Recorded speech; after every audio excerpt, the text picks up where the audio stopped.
All local, all morning. This is Fox 61, Connecticut's news station. A 15-year-old boy is in the hospital after police say another teen stabbed him in the stomach. Fox 61's Kayla Cade is in Middletown working to learn more about what happened. We're going to check in with her live in just a few minutes. Well, good morning to you. Happy Friday. Thanks for starting off your day with us here at Fox 61 America Areas. We know you're getting ready for the morning, but also starting to maybe plan your weekend in your head. So we're checking in with Rachel.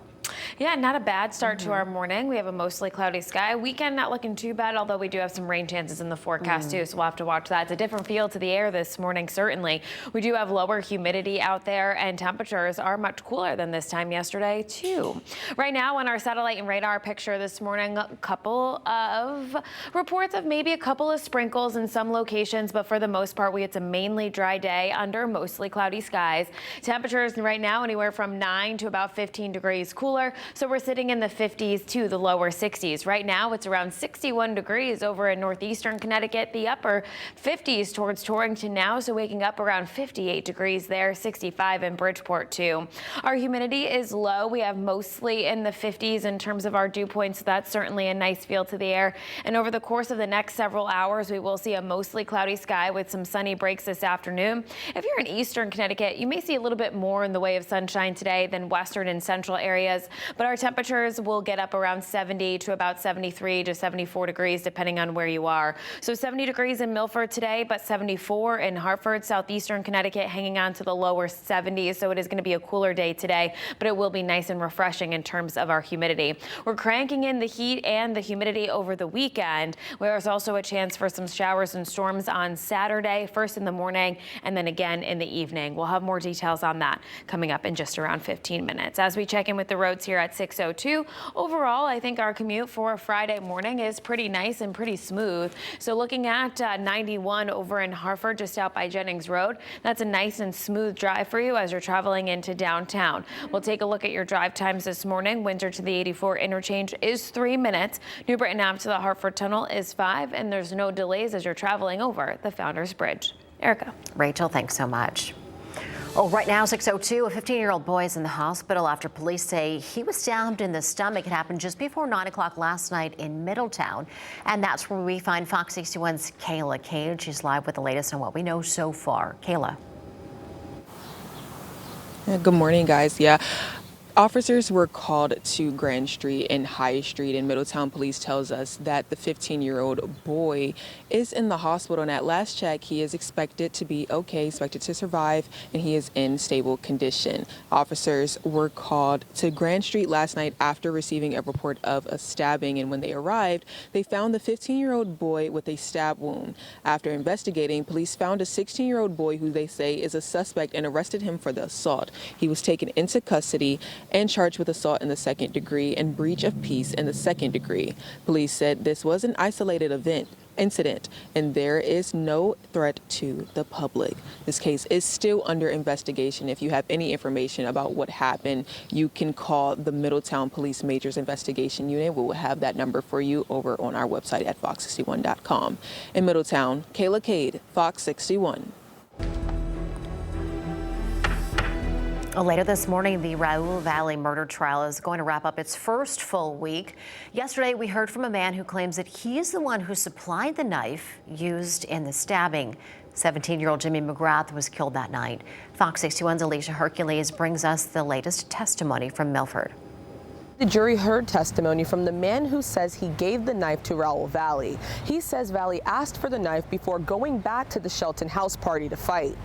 And he was like all distraught and said something along the lines of like, I think I just stabbed like 4 people or something like that. Jack Snyder says he was the driver of the car the night Valley is accused of stabbing 4 people at a Shelton house party. Snyder, in exchange for immunity regarding any crimes he committed the night of the party, testified for the prosecution. Snyder admitted to fighting with Shelton High School student Ryan Hines at a party earlier in the night after Snyder took his 12-pack of beer. After the first fight, Snyder and others were added to a group chat where Shelton High and St. Joseph students argued back and forth. Later on, the address to another party on Laurel Glen Drive was sent in the group chat. When they arrived outside, he says Shelton students surrounded the car. Are people in your car at this point saying anything? Yes. And did that indicate to you that they were scared? Yeah, I think we all were. He says he took out his pocket knife for protection. I didn't expect so many people there, and after seeing what they were doing in my car and how they were talking, I just felt like it was in regard to my own safety. I just took it out and put it down just in case anything were to happen. When he was able to drive away from the home, Snyder drove Valley and another friend, Tyler De Silva, a few houses down from the party. That's when he and others realized his car now had a shattered windshield, among other damage done to the car. He came back around and asked for the knife. And when you say the knife, what do you mean? I carried a pocket knife in the bottom of my center console. After he says he gave Valley the knife, he, De Silva, and Valley got back in the car and drove back to the party.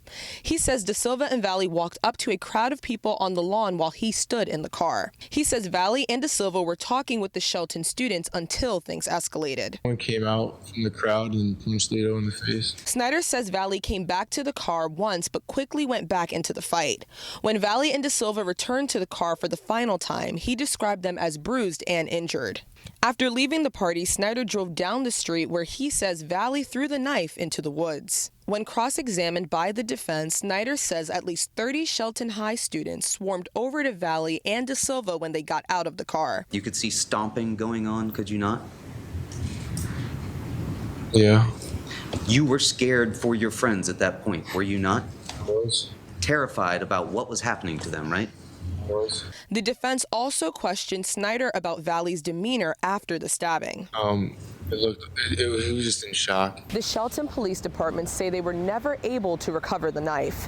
In Milford, Alicia Hercules, Fox 61. Connecticut's Fallen Officer Fund is getting a new name and a new purpose. It now covers more of our frontline heroes, from police officers to paramedics. Fox 61's Kate Pattyfoot has more on this change that state leaders say was long overdue. The Fallen Hero Fund was created last year in Connecticut to provide benefits to families of fallen police officers. Now that fund is being expanded to include firefighters, EMTs, and paramedics who lost their lives on the front line. The Fallen Hero Fund allows family members of all first responders who have died in the line of duty to stay on their health insurance. Following the on-duty deaths of 2 Bristol police officers in 2022, State Comptroller Sean Scanlon said their wives were kicked off the health insurance shortly after. Now, that won't be the case. New Haven Fire Chief John Alston says this bill provides support and care for the families. They are not thinking about the next week, the next month, the holidays. They are experiencing trauma and the impact that they are going through. This bill provides some support to them. It is not compensation. This new law goes into effect July 1st. You can find more about other laws going into effect on the 1st of the month at fox61.com. In Hartford, Kate Pattyfoot, Fox 61. Okay, thank you.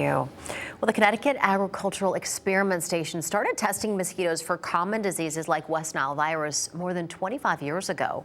Fox 61's Jamel Johnson is in New Haven with how the disease could affect us this year with hot temperatures increasing the mosquito population.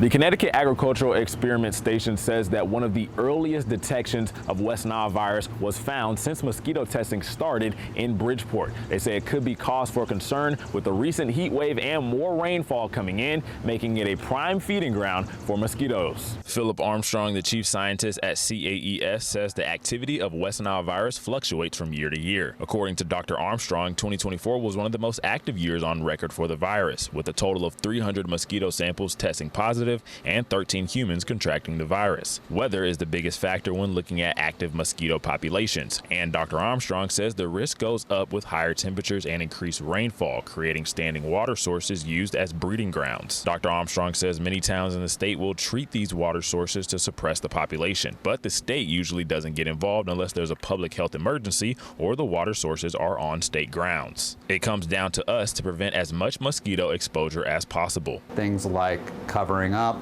wearing long sleeve pants and shirts when outdoors, particularly when mosquitoes are most active between the time of dusk and dawn.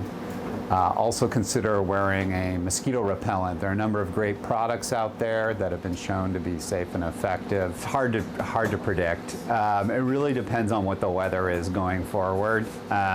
If we continue to have these intense heat waves, I expect West Nile virus to be a problem this year. The early detection of the virus, means that we have many more weeks and months ahead of us where there's a risk for West Nile virus. Testing for the virus began in June, and it will continue until mosquito season comes to an end, which Dr. Armstrong says typically lasts until mid to late October. In New Haven, Jamel Johnson, Fox 61. The ceasefire between Israel and Iran remains in effect. Life in both countries appears to be returning back to normal as missile launches from both sides forced people to shelter in place. Iran's Ayatollah Ali Khamenei says his country delivered a, quote, slap to America's face by targeting a U.S. airbase in Qatar. This was in response to the U.S. bunker buster bombing in several of Iran's nuclear sites.